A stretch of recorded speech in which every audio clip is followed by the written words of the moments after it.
आप हमारे YouTube channel S लहरिया म्यूजिक को सब्सक्राइब करें और बेल आइकन के घंटी को क्लिक करें।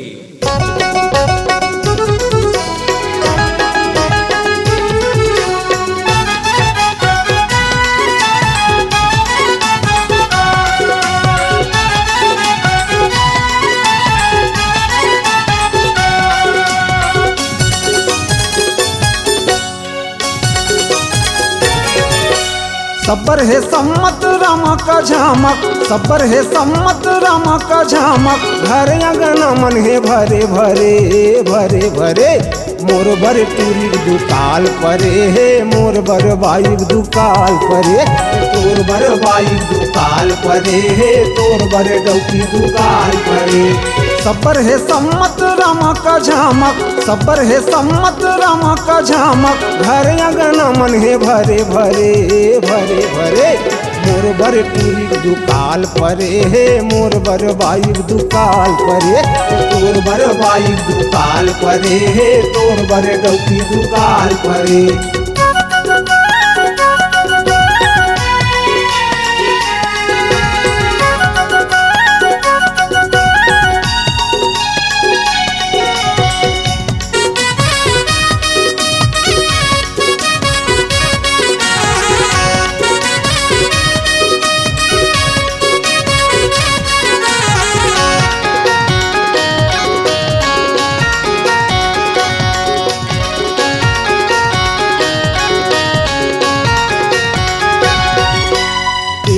गाँव ले ओ गाँव खोजूं मेला मड़ैयौ बाजार, मेला मड़ैयौ बाजार संगिया, मेला मड़ैयौ बाजार। मिल जाती बाई कानी खोरी कहूँ, हो जाती गा जुगाड़, हो जाती कहूँ जुगाड़ गा भैया, हो जाती कहूँ जुगाड़।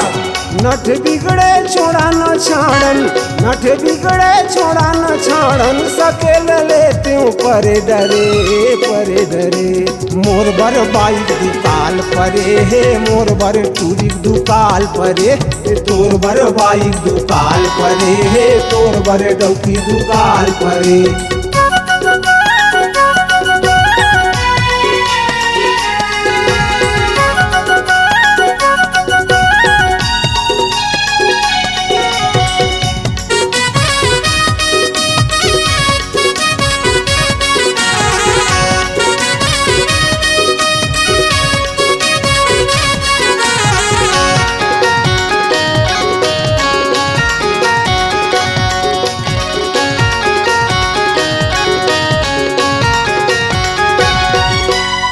बिहै होवे या चुरु पहिरी छड़वा टूरी बरंडी, छड़वा टूरी बरंडी गा भैया, छड़वा टूरी बरंडी।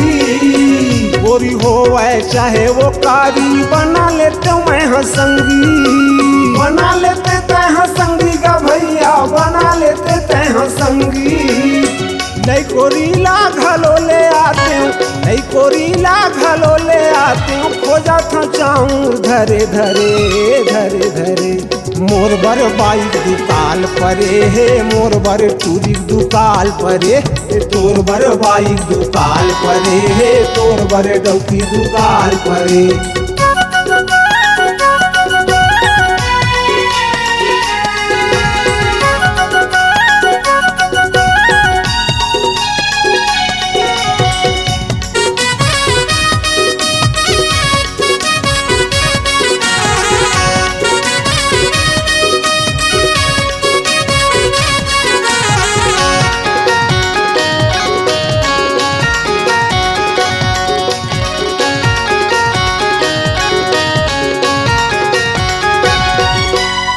कोनो कुआड़ बोरका कैथे, कोनो कैथे मोला डेढ़वा, कोनो कैथे तोला डेढ़वा गा भैया, कोनो कैथे तोला डेढ़वा। अर्गे जवानी आगे बुढ़ापा, गड़े नहीं है अबले मड़वा, गड़े नहीं है अबले मड़वा गा भैया, गड़े नहीं है अबले मड़वा।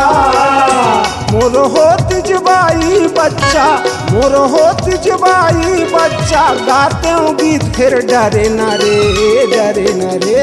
मोर बर बाइक दुकाल परे हे मोर बर टूरिक दुकाल परे तोर बर बाइक दुकाल परे हे तोर बर डौकी दुकाल परे।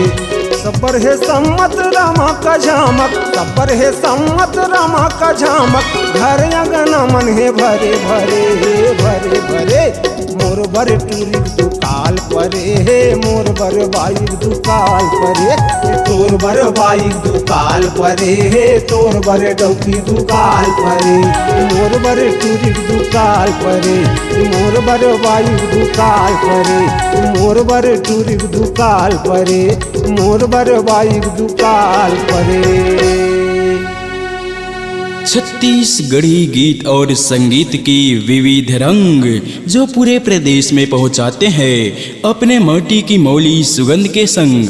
अगर आप अपने आवाज को एक नया आयाम देना चाहते हैं तो चले आइए digital Multitech audio video recording के लिए एस लहरिया म्यूजिक स्टूडियो लगरा सिघनपुरी छत्तीसगढ़।